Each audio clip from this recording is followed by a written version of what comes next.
Good afternoon, everybody. I would like to welcome you all on behalf of Get Abstract and thank you for joining us and investing your time today. We'll allow a couple of minutes for all attendees to join, and aside from welcoming you all, I would like to pose a quick question which will remain on screen for the next couple of minutes whilst we wait. Please submit your thoughts in the chat box, one, to ensure the technology is working, and secondly, to ensure this becomes an interactive session. So the question we would like to ask is, what is your key learning from for L&D from this crisis? Please take your time to think about this, and a summary of your answers will be shared after this event. Whilst we give you a little time to respond and wait for others to log in, I thought it a good idea to introduce myself. So for those of you who don't know me, my name is Jayne D'Silva, and I'm the Vice President of Sales at Get Abstract in the UK, leading an experienced team of 5. I've been with the company for 8.5 years, and I can honestly say there has never been a better time to work for such a company that has really demonstrated its purpose. At Get Abstract, our purpose is clear: to give people the knowledge they need to make better decisions in their professional and personal lives.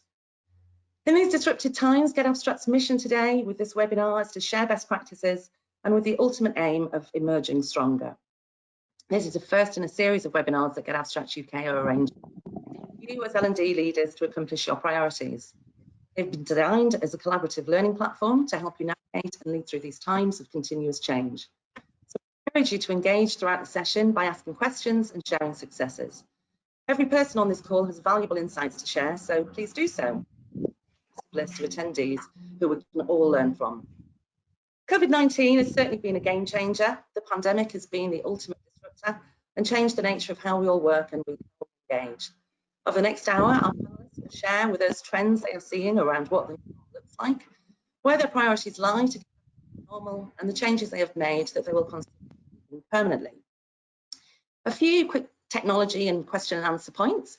We want to assure all attendees have an opportunity to contribute to the conversation, not just our panelists. So throughout today's panel discussion, please send us your questions, comments and contributions. There are 2 ways to participate. Each attendee has the ability to submit questions through the conversation using the chat feature of GoToWebinar. Please submit these throughout the session via the chat window at the bottom right of your screen. Make sure that you select panelists as the recipients of your message. These will come directly to our facilitation team and allow panelists to address the group. Also, once we reach the community discussion portion of the call, which will cover the last 15 minutes of our session, attendees will have the option to ask questions yourselves using the audio function. After the panel conversation, you can click the hand icon next to your name. We'll then unmute your microphone for your question, and your line will stay open in case you have follow-ups or additional discussion points.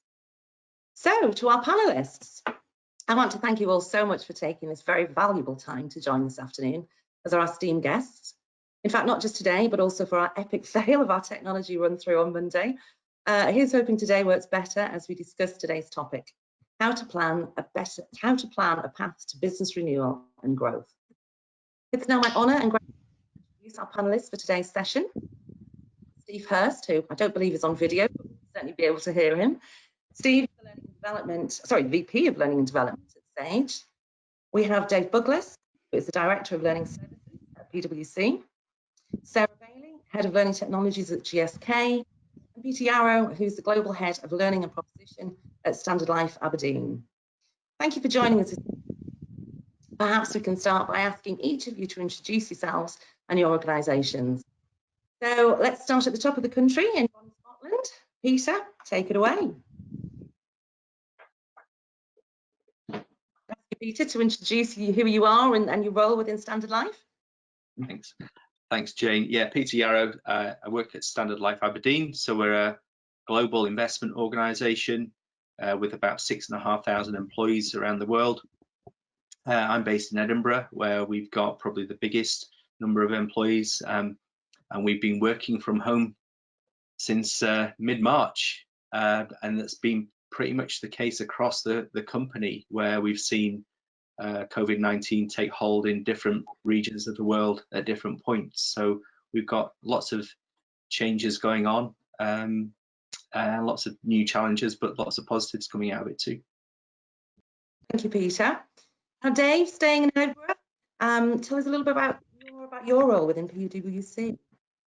Yeah, okay. So I am a COVID convertee. So I've been at PwC now 6 weeks. So I joined during this, so I'm sure I can share some of my onboarding stuff, but I am responsible for the global learning platform. So PwC, we have over 300,000 people across our business, across the firm. I'm based in the UK, my team are based internationally. I've been in this role for over, 20 years now in terms of learning development full stop. So hopefully this is my last stop. So far so good, I've enjoyed it, loved it. But yeah, so hopefully I'll be able to share some experiences from PwC, but just some experiences generally and views. Thank you, Dave. Now moving south to Newcastle. I'm loving the fact it's now 75% northern and we've got God's country already, as of course it's where I'm from. Although I may have to pass the baton now to London, as Steve, I'm guessing you've not been able to visit HQ of late. But please do tell us a little bit about your role within Sage.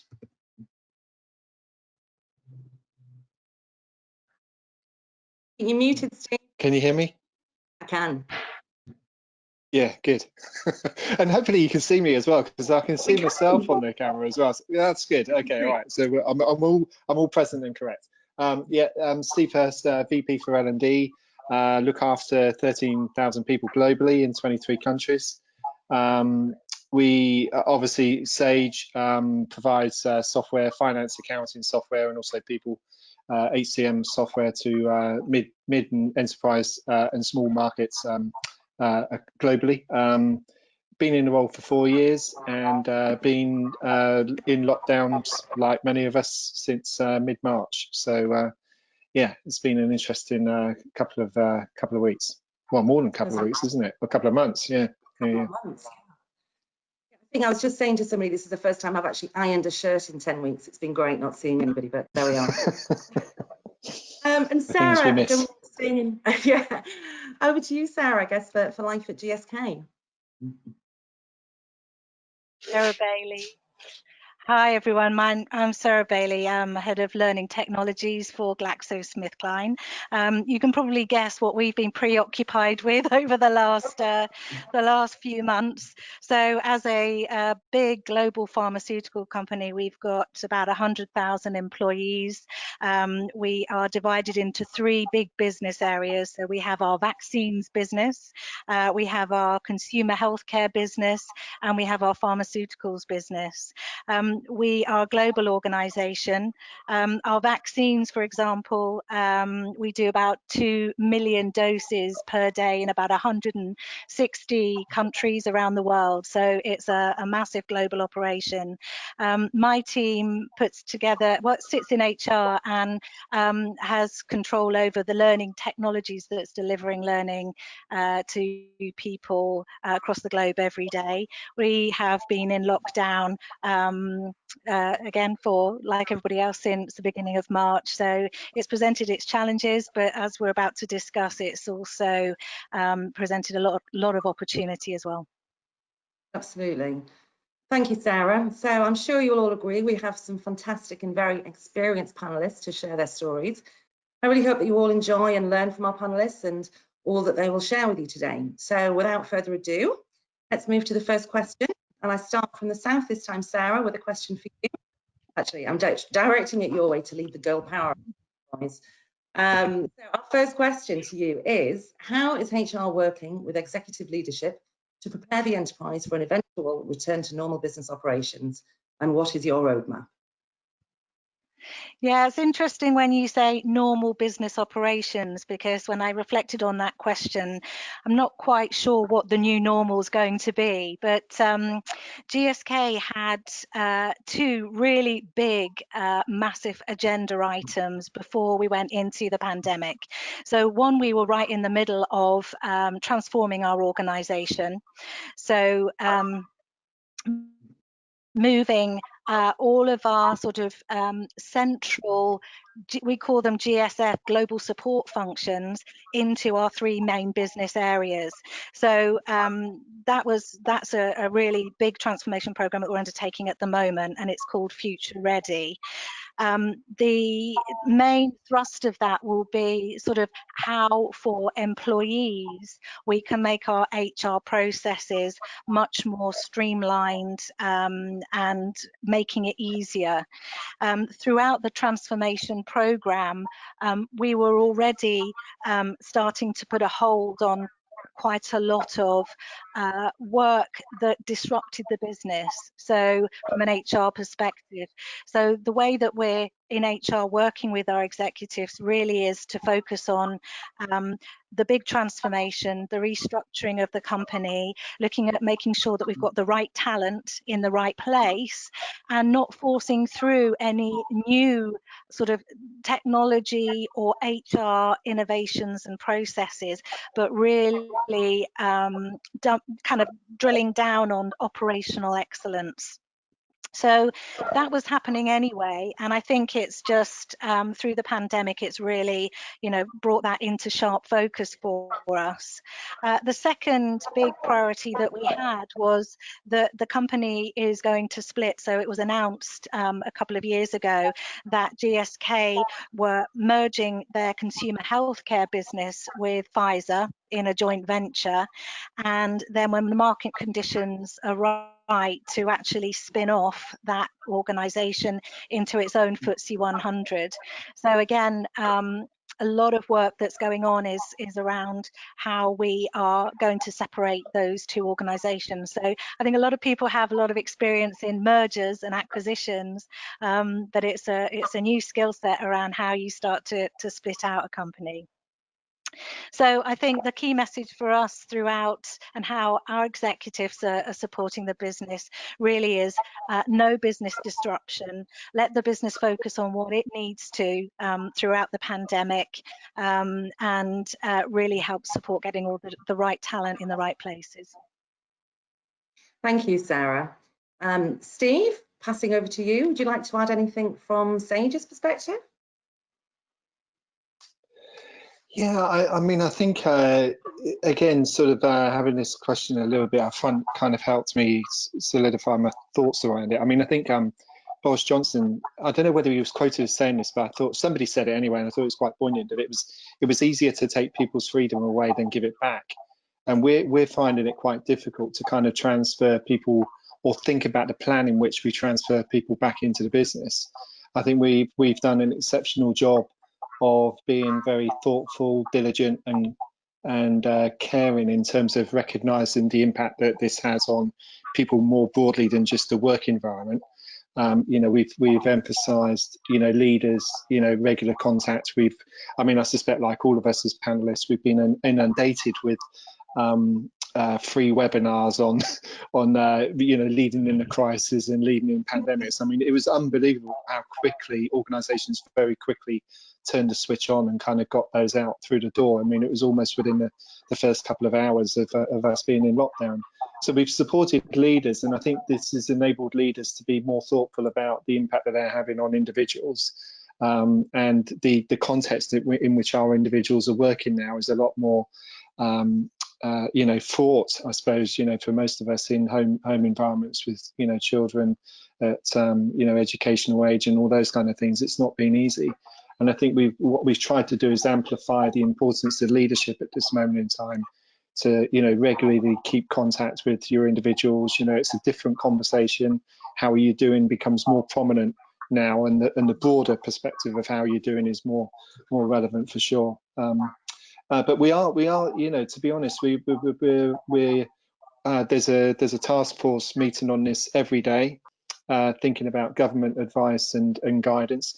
We recognise that we've got people that sit in the pool of either vulnerable or people who need the workspace to come back in to work effectively, and we're kind of trying to figure out how we do that in the most effective way as well. Plus the fact, up in Newcastle, where our head office is, we've got over 2,500 people. We're in the middle of an office move as well, or we were in the middle of an office move as well. So we're trying to work that one through into a smaller office, believe it or not. So we're moving from a bigger office that we don't need into a smaller office, but we actually now need a bigger office to navigate the proximity laws that we've got to abide by as well. So it's been really interesting. But I think in summary, the importance that we've emphasised is the importance on leadership, and the transition into a virtual working space is not easy for anyone. No, absolutely. Thanks, Steve. Well, I guess, Peter, next question to you. We've heard a lot about if it stops and we didn't miss it, we probably didn't need it anyway.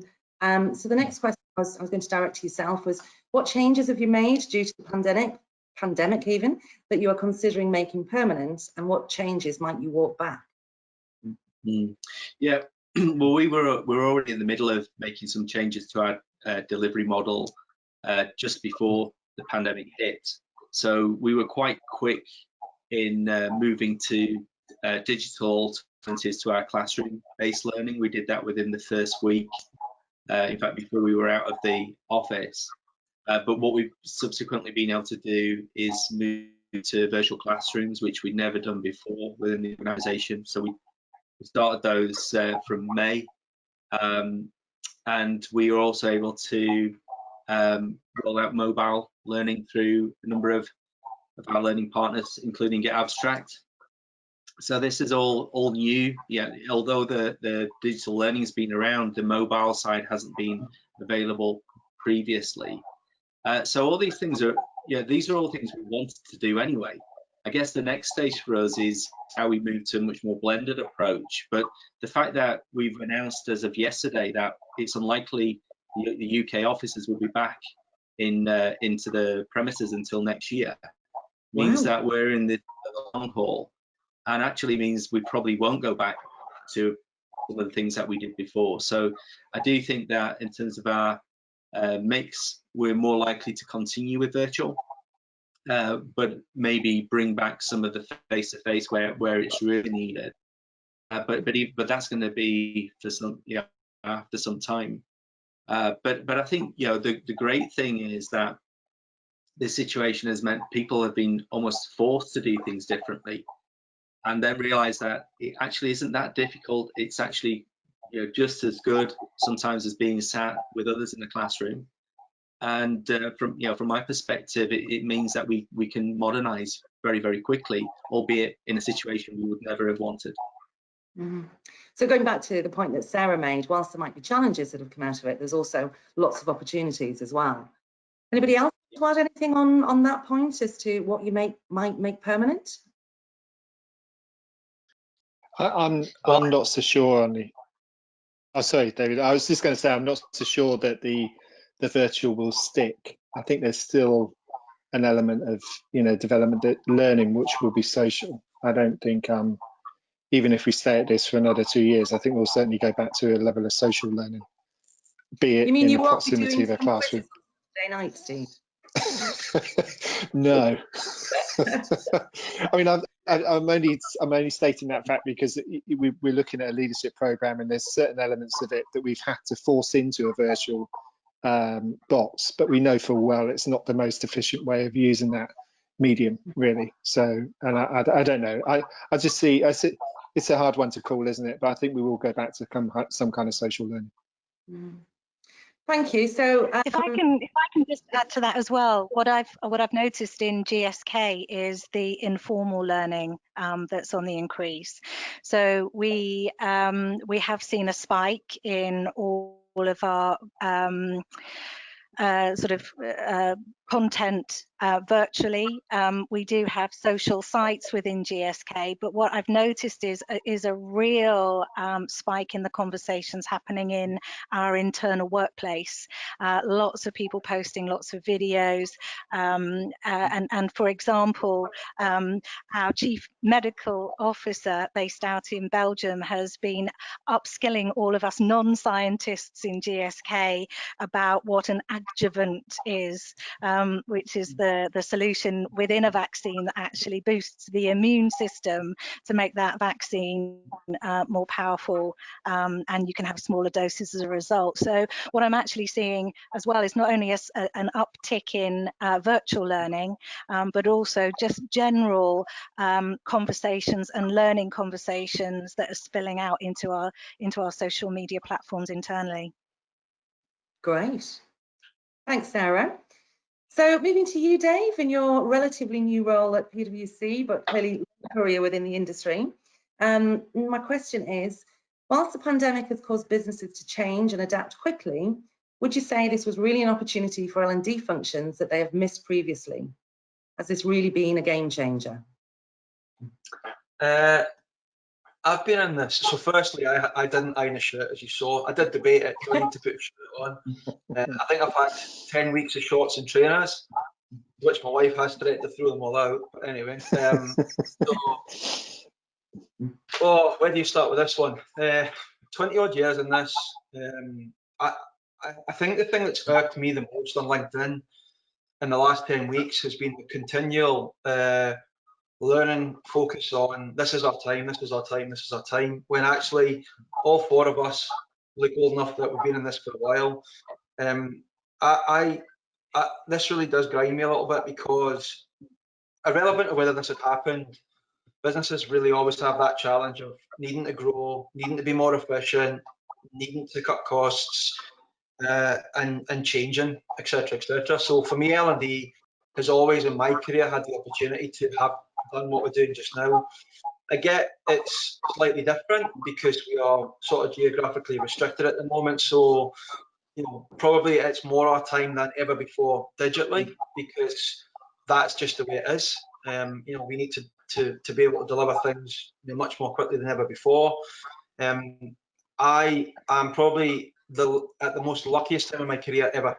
I've walked into an organisation that has delivered what lots of people have said they're going to deliver, and they have. So for us in PwC, we are massively fortunate that we have a global platform that delivers to over 300,000 people, whether that be desktop or digitally on our phones. So it's ready. We curate content. We work with providers like yourself, Abstract and some others. Actually, not many. We have a very small curated external content catalog offering. So in a way, I do think it's our time, probably a little bit more than ever before, but I don't think it's never been our time previously. I think it's probably had to make us react a little bit smarter than ever before, Jane. You know, so in that way, we're probably seeing more demand for the content we've got. We're probably seeing more people access the services we have. You know, one of the things I did before I joined, interestingly, was PwC have an app called Digital Fitness, which all of you guys can actually download and log in. It's free to use now, and that allows me to go in every week and just do little bits of curated content and kind of get the fitness levels up around a set of kind of sort of digital competencies. So I'm not one for missed opportunities. I'm one for the right opportunity at the right time. And you know, the other thing I guess we've got is we like Sarah was saying, we're seeing a real demand for learning in our organisation at the moment.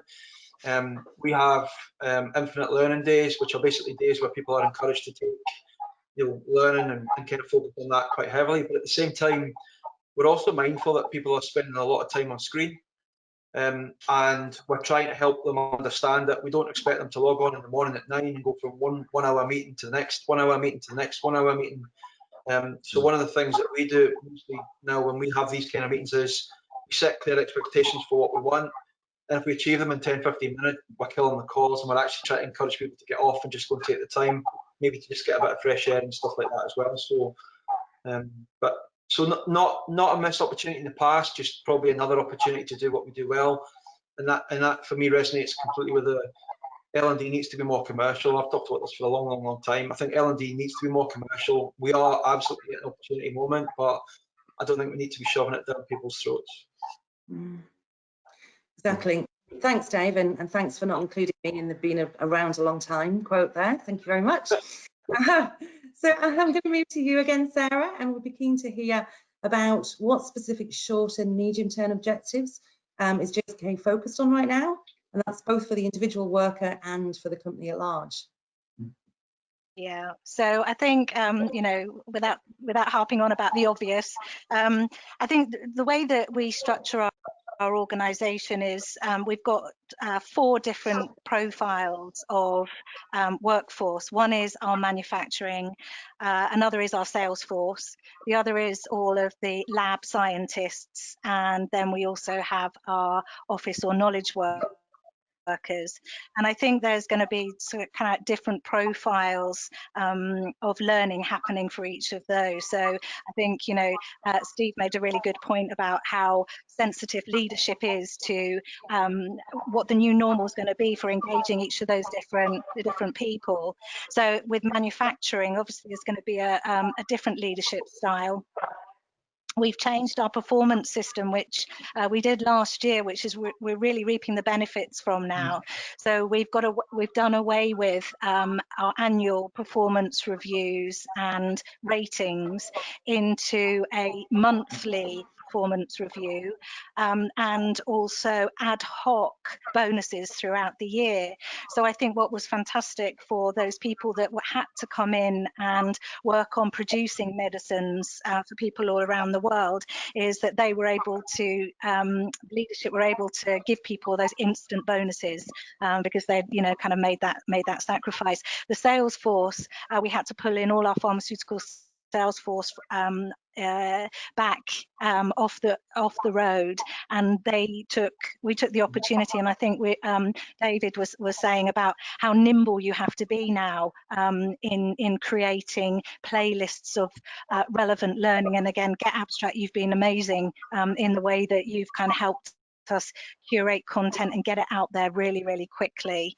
For lab scientists, again, it's kind of a similar profile to manufacturing in the fact that you're going to have to do staggered lab testings, lots of PPE going on in there as well. And then finally, our knowledge workers, which again, we can just, you know, I think our company has done the same. We're seeing lots of people working from home. We're able to get remote learning out to people quickly. Our leadership training programs have changed to introduce a new theme of empathy, kindness, and GSK using the word care.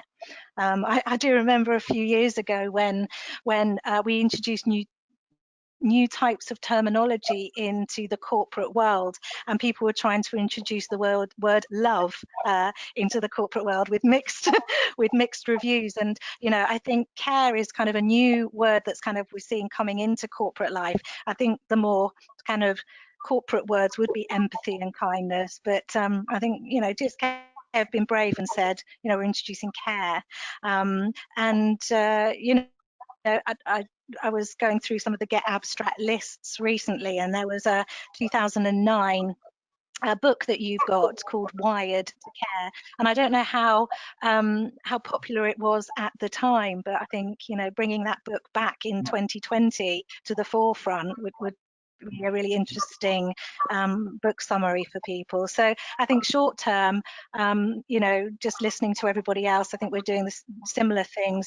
Leadership is very visible in our social world, and I think then towards the back end of the year, it's going to be how do we and I'm hearing a new word, I don't know whether you're all hearing it, of re-onboarding our people and just slowly starting to bring them back where appropriate. It could be that people prefer to stay in this home working environment. In our global survey just recently, again, our CEO made sure that a new question went in there saying, you know, how have you been working, and would you like to continue working in that way? And if you did, would it be 2 to 3 days a week, 3 to 4, or would you actually like to work full time? So I think she's giving the organisation a chance to feed in, and I think HR policies will start to adapt to reflect that. Thanks, Sarah, and I think that's very valid. We're hearing a lot about being kind, very much well-being, mental health is at the forefront of all the conversations that we're having now. So Peter, I'm going to go to you and say, how would you describe the impact of COVID-19 on mental health within StandardLife Aberdeen, and what part will HR play, and what actions are being considered to address employee morale, mental health and engagement? Yeah, I think, I mean, as soon as this really became apparent that there was a big issue, we were hearing quite a lot about well-being, particularly people worried about their families, not being able to see their family, kids at home, homeschooling, etc. Some partners furloughed. So from a well-being point of view, it became quite apparent very early on that there'd be something we needed to do. And I think the way we've approached this as an organisation has been mainly through things like communication, not just from HR, but also from senior leaders. So definitely increased communication around what's going on in the company. We've seen, I think, some really strong leadership and demonstration of empathy and care, like Sarah's mentioned, in those communications, particularly from the CEO. But from an HR perspective, we've put in place weekly surveys to very simply understand how people are feeling around the communication they're getting from their line manager, how they're feeling around their health and well-being. And what this few weeks is it's increased. People are becoming increasingly positive and in how people are feeling. The next stage, I guess, is that we know now we're going to be in this for months, even more than we're in now. And there's a way of working group that HR is part of, and they're starting to look at, well, what does this now mean in terms of people being at home? What do we need to do around, say, workstations? What do we need to do around mental health? And part of that has been providing resources. We've obviously got various support mechanisms within the organisation, but also the resources that we've got through Get Abstract and others, how we can provide that both to leaders but also to all employees as well. So these things that we've been doing now for a couple of months, but we know there's going to need to be more.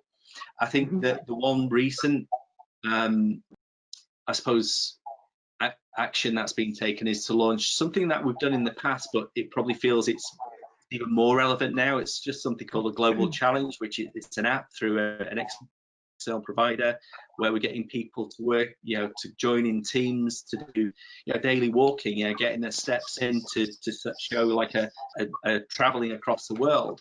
And already there's thousands of people involved in that. Gets people out, it encourages people to be active. And I know from my own personal experience, I've probably walked 10 times further per week since I've been at home than I would ever have done if I was in the office. So you do start, and that does have a positive impact on your well-being, your mental health. So I think there's more things like that we'll start to see. But I think there's other stuff we might need to do that's more physical, about the physical environment people are working into. So if you imagine, you've got young people who are still working at home, living at home. They don't necessarily have a desk. They may be working off a tablet rather than a laptop or a PC. Then you've got some people with kids at home and having to manage homeschooling.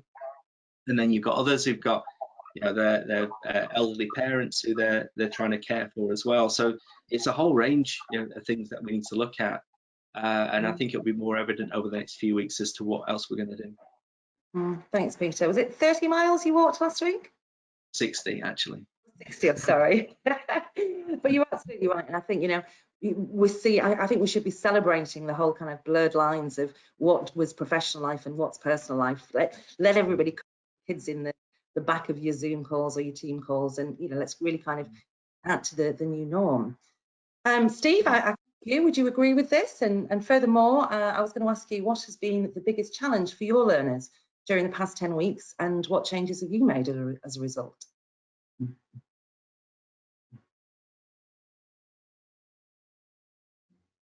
Did you get that one, Steve?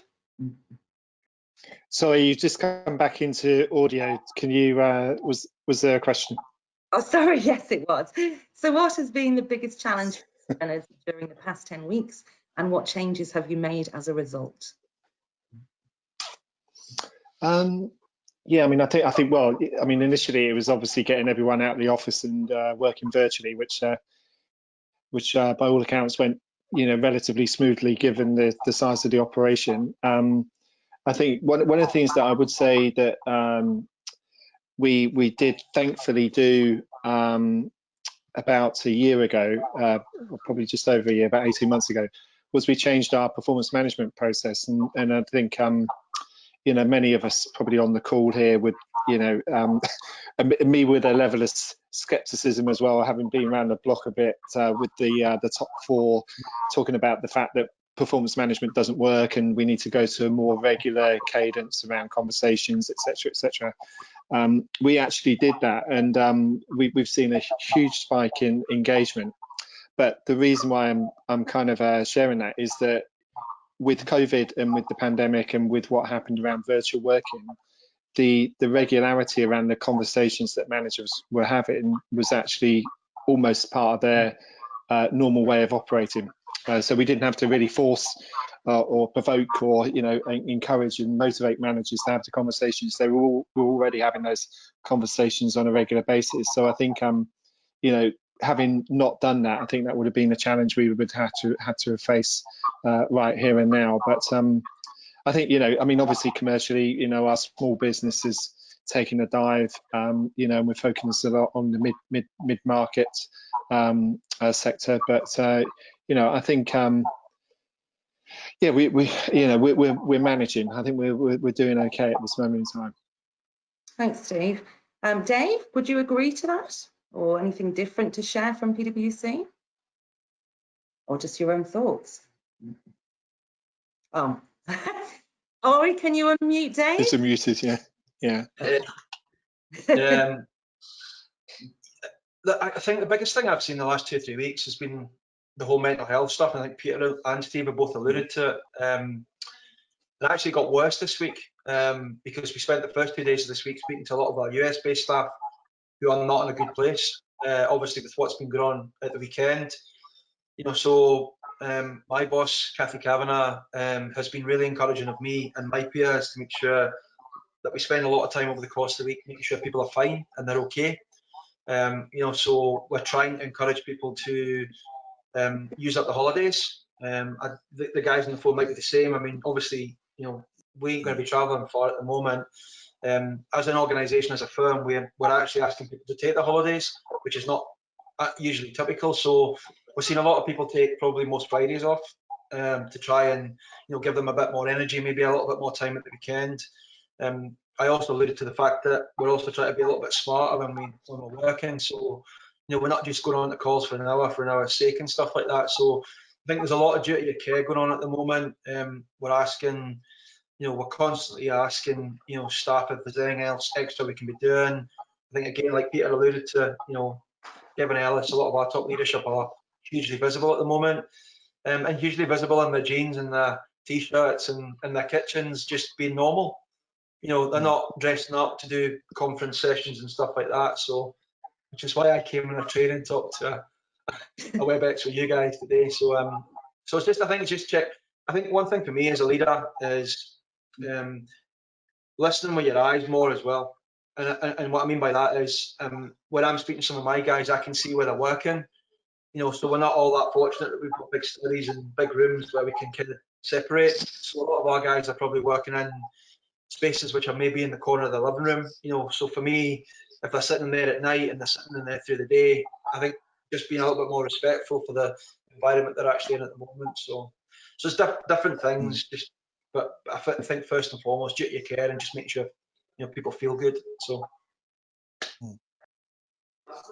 Okay. I'm conscious we're down to the last 20 minutes, and I said we'd allow some time for questions coming in through the chat. But I think I've been on quite a few of these webinars, as we all have over the last few weeks. And for me, what's always come out of the kind of key things is authentic leadership, agility, and well-being, which absolutely has also been echoed here today. So there definitely seems to be some trends coming out in the industry right now. So I'm going to thank you guys for now and hand over to Mash, who has been monitoring the chat facility to see what questions have been coming in. Mash, are you able to share with us some of the questions that we can maybe continue to panelists here? Sure, thanks Jane, and thanks panel for your input. We've had some feedback coming through as well. For example, the change has only just begun, and that we're going to think about a new way of connecting and learning with our communities. That's come through from Julie. Crisis really does bring out some creative learning solutions. That's from Caroline. Change creates a huge opportunity for digital learning, from Francis. So some decent thoughts through. Now, some of the questions we're getting, one of them is particularly aimed at David. What do you mean when you say L&D being more commercial? How many L&D professionals have we all came across in our careers where all we worry about is the quality of the content and the learning management system? So the learning management system and the quality of the content is ultimately an enabler to make sure that we deliver upon something for the business. So one of the first things I heard in the 6 weeks since I joined PwC is you need to continue to focus on revenue generation. So as an L&D professional, my ears pricked up straight away, and it made me think, what can I do to help my firm drive more revenue and you know, be successful? I didn't think instantly straight away, what's the best piece of e-learning that I've seen in the last 6 weeks? What's the latest learning technology platform that I've actually saw out in the marketplace that I could bring in? My head, because it's a commercial head, and that's who I am as an individual, sprung straight away to the business objectives. And I guess my point at the beginning was, in the 20 odd years I've worked, whether it be at Royal Bank of Scotland, Tesco Bank, or at PwC, the business objectives have never largely been different. Grow your business, reduce your costs, be more efficient, and put your people at the heart of what you do. So when I think about commercial, I think about what are the business drivers. I don't think about what the L&D drivers are. And I think what frustrates me is when L&D people continue to talk about fancy systems and fancy technology. So that's what I mean by commercial. Right, that makes sense. Yeah. Would anyone else like to add to that, please? Yeah, I agree totally. I mean, I kind of, the way I frame it with the conversations I have with my business is that, you know, we're an enabler for capability. So we build capability so people perform and the business thrives. That's what we do within L&D. And I switch off very quickly when I come across L&D practitioners when I say, what's the purpose of your role? Well, it's about making people better at what they do. Well, yes, it is. But, you know, the view should be, the lens should be that we actually create greater levels of capability, and therefore people perform and businesses thrive. So all in the context of it being, you know, a good culture. If I kind of just add to it, many years ago I used to do sales training, and one of the things that someone said to me once was, if you had a machine that made money, would you look after it? Would you develop it? Would you make it better at what it does? And I've always thought of that into, while we're not machines, we're the people in our organization serve our clients and customers. They're there to help make the organization more effective. And therefore, you know, what we do in L&D, whether it's supporting them with their mental health and well-being, whether it's management development, whatever, all these things are there to help these people be in our companies be more effective at what they do. So I think that's, you know, Dave's points are really good, and certainly resonate with me. I think back to the point around the solutions and the technology, they're often about making it easier to connect with learning, making the learning more engaging, making people want, you know, feel like it's something they want to do. But I think also even within organizations, you know, outside of L&D, often the companies themselves aren't necessarily commercial about L&D. Often it's seen as something to motivate people, something to reward people, but actually it should be there to help people grow and get better at their job, to support the organization they work for. I think you're muted.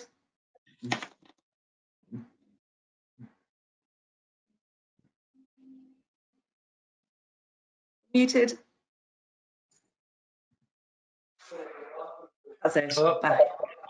Oh, yeah, I've been unmuted. So yeah, I absolutely agree, and it's something that learning and development professionals have battled with since I've been in the industry about 20 years, and I do have this kind of philosophy, is that if we're doing our jobs really, really well, we should actually be invisible to the organization, which is a kind of a paradox in itself, in the fact that, you know, when you are doing a task and you need to know how to do something, that you can quickly orient to that piece of learning in that particular flow of work. You know, I'm really, really against this kind of, I need to stop what I'm doing, switch go onto a system, load up a something, watch a something. You know, for me, I think, you know, if we were really to be commercial about it, it's understanding the real tasks and, as Steve said, the capabilities that are needed, and are just serving up the content as and when people need it at the particular time. We spend way too long, and GSK has been guilty of it as well, of making these most elaborate curriculums and working out these big capability frameworks, and, you know, all of these great big things lumbering on that have to be done. It needs to be, you know, virtually invisible. If for me, that would be the perfect goal, is that people just work. They need to. Technology is able to do that now. Thanks, Sarah. Matt is saying to me that most of the questions that are coming through quite similar, so maybe if I could just pose one. I've been hearing a lot about purpose and finding your purpose through, you know, such a crisis that we are. I was on a webinar with Compass Group a few weeks ago, who clearly have been hit so hard with all schools closing down, no events and everything else, but they were saying what's really come out is their purpose and, you know, doing the right thing. Have any of you found that in your organisations? Yeah, our purpose is to invest for a better future, and I think that we're seeing that the breadth of that coming to life now through the pandemic, where it's not just about, you know, the way the organisation is performing. Obviously, that's important to a large degree, but also how we're supporting communities in the places that we operate. So using our funding for various charities and supporting things that need to be supported in those areas.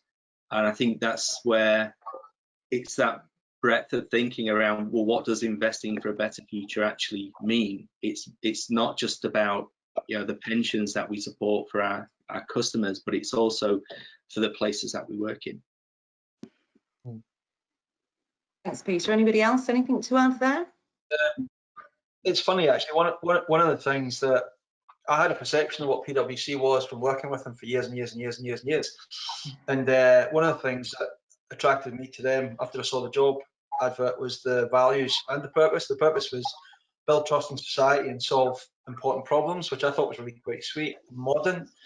And I guess what we have had to do over the last 10 weeks is just solve the latest problems as opposed to important problems. And you know, the way that we as an organisation have kind of sort of responded and, you know, kind of rolled our sleeves up. I mean, one of the reasons I joined as well was to travel the world, which I haven't obviously managed to do at the moment. So, you know, but, and fingers crossed at some stage I will do that. But we've kind of just got on with it. And, you know, maybe when they've stopped, hopefully some of the things will stick. You know, I suspect we probably will use this technology much more than we have done previously. And, you know, maybe we won't travel as much because we've actually kind of resolved quite a few things in the last 10 weeks since I started. So, but yeah, still more to come. Yeah, and I think for me, Oh, sorry. Go on, Sarah. Go ahead. Okay. No, yeah, no, I think for me, for a healthcare organisation, I think people come and work in a healthcare organisation because they do have certain altruistic tendencies, and I think, you know, our company is all around making people feel better, do more, and live longer. And I think, you know, our senior leadership have definitely sort of engaged everybody, and everybody is engaged in this huge effort to find you know, a cure to a real life situation happening right in front of us. And I think, you know, I feel like through this whole pandemic, people are at their peak actually of engagement. And I've really found, you know, what the purpose is. There was one of our very senior leaders that posted on our internal social media and just said she was on a call and her children came and disturbed her, and she said, "I just need to finish this call and then I'll be with you." And she said, "That's all right, that's fine, Mummy. I know you're going to find the cure to this dreadful illness, so you keep working." You know, so I don't know. She said, "Not personally, I'm not going to, but, you know, as a collective, I think, you know, the healthcare industry has really come together and like never before." Absolutely. I was just going to say that I was. Go, Steve. Sorry. Sorry, Jane. I was just going to say I was introduced. We partner with Mind Gym a lot, and there's some wonderful. There's one particular lady that we work with who's you know, when you meet somebody, they kind of give you a different perspective on stuff. And I was talking to her one day about, this was a couple of weeks back, about, you know, how wonderful we're doing in terms of caring for our employees and all the rest of it. And she looked me in the eye and she said, "You do know there's a syndrome called compassion fatigue?" And I said, "No, I didn't hear about that. What's that?" And she said, "Well, it is a known syndrome that people in a crisis, naturally as humans, we come together to help and support each other and help each other through it. But over a period of time, if we continue to do that, it can become draining.